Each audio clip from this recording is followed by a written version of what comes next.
What's up, my movie-loving friends? My name is Gilbert Ybarra, and welcome back to the Attic Review. Today's episode of TAR, I want to talk about the wonderful world of PG-13 horror. For those with the nerves of a cat in a room full of rocking chairs and aren't quite ready for Art the Clown or a Serbian film, just kidding. No one is ready for a Serbian film and should ever watch it.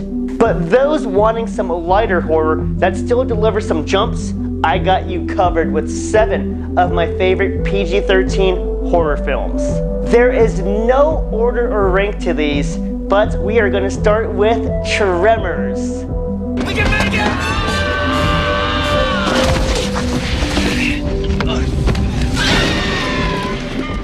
Daytime horror at its finest, and it is a creature feature. A tiny town with a population of 14 is put on the menu for some hungry sandworms from Beetlejuice. Handyman Val and his hetero life mate Earl pack up the would-be leftovers of the graboids and try to lead them to safety.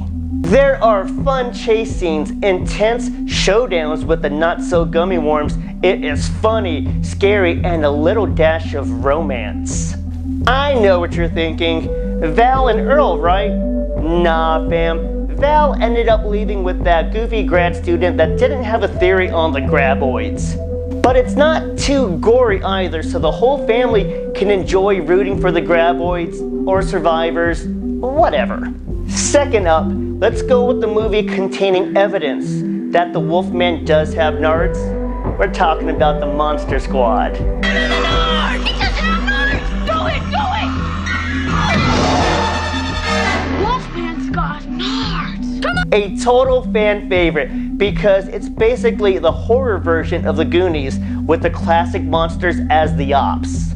Sean and his crew of flunkies have a squad where they talk about monsters, and they insanely decide to step in to save the world from these hardened, world-renowned criminals. Seriously, this seems lighthearted for the most part, but it is dark. Dracula does not like kids. Give me the amulet, you bitch!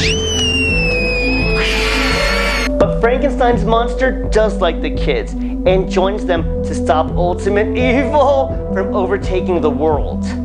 Ending is fantastic. Tons of great one-liners and amazing 80s nostalgia with those fight scenes between the monsters. This is a great family horror movie night. Also, it is hilarious, but be careful. This is full of 80s crude humor.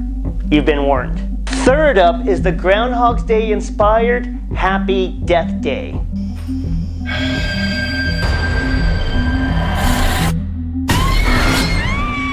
I talked a lot of shit about this movie upon its release, and it completely proved me wrong.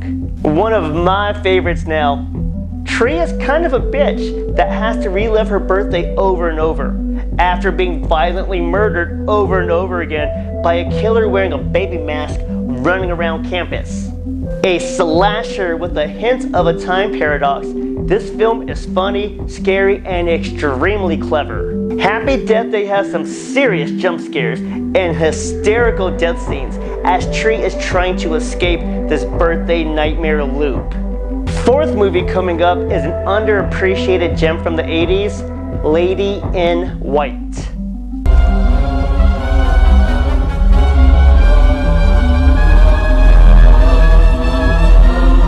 I should have started with this because Lady in White is a fantastic introduction to horror. Young Frankie is trapped in a coat room in 1962 on Halloween when he witnesses a ghostly reenactment of a young girl's murder from a decade ago.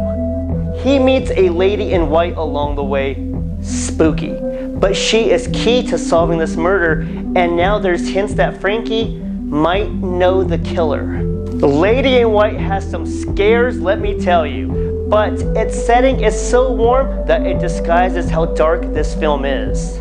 Hauntingly beautiful, this is not just a horror movie, but also a strange coming-of-age tale similar to 2017's It.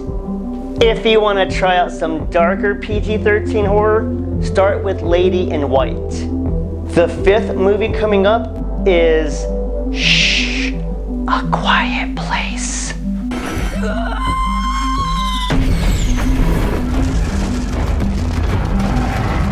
I've never heard a theater so quiet when I first saw this one, and I urge all of you that are gonna watch this PG-13 masterpiece for the first time, silence everything. Big Tuna here from The Office starred and directed this creatures from space trying to blast us into oblivion thriller.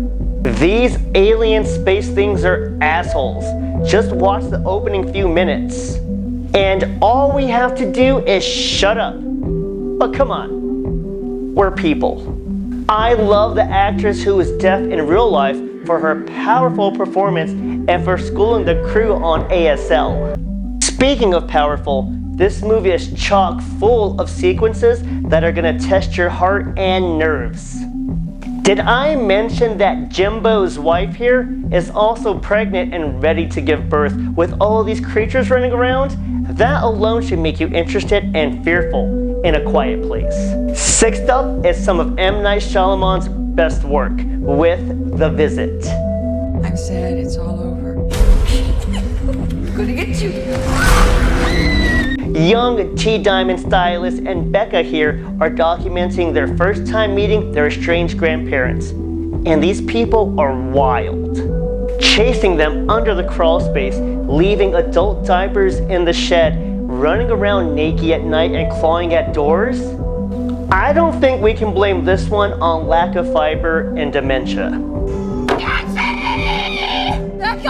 Super scary film for PG-13 as M. Night traps us with the kids and these deranged grandparents as we and the kids are trying to figure out what the hell is wrong with these old geezers. Not just frightening, it is super funny and not really that vulgar. Just listen out for female pop stars' names instead of curse words. And this movie's awesome. Beware of the ending though.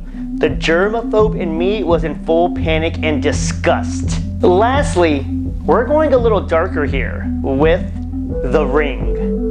Before you die, you see the ring. You see the ring. Okay, this is a lot darker, and hell, how many of you thought that this was rated R? But there's not a lot of gore. Instead, this movie focused on chilling your soul with what's on that tape. And what happens when you watch it and don't get rid of it in time. But I'm challenging all of you. Watch that shit in slow motion, it will mess with you. Legendary remake of the Japanese classic Ringu, this movie is probably the scariest PG-13 in existence, and is scarier than even most R-rated movies. Ooh, that little brat Samara and her bad attitude are ruining and taking lives left and right. And Rachel wants to resolve the situation and steps in, only to make shit way worse with that dumbass decision to try to help Samara. What's wrong, honey? You're supposed to help her. The Ring is so scary for being PG-13, so be careful and don't answer any weird phone calls after you watch this. And that's it for today's episode of Tar and my 7 favorite PG-13 horror movie recommendations. I hope you love them as much as I do, and thank you for listening to all my rants and raves. It has been an absolute pleasure. Please like, comment, share your thoughts. Subscribe, follow, and tell some friends about the channel. My name is Gilbert Ybarra, and thank you so much for watching the Attic Review. Smile, Tiger.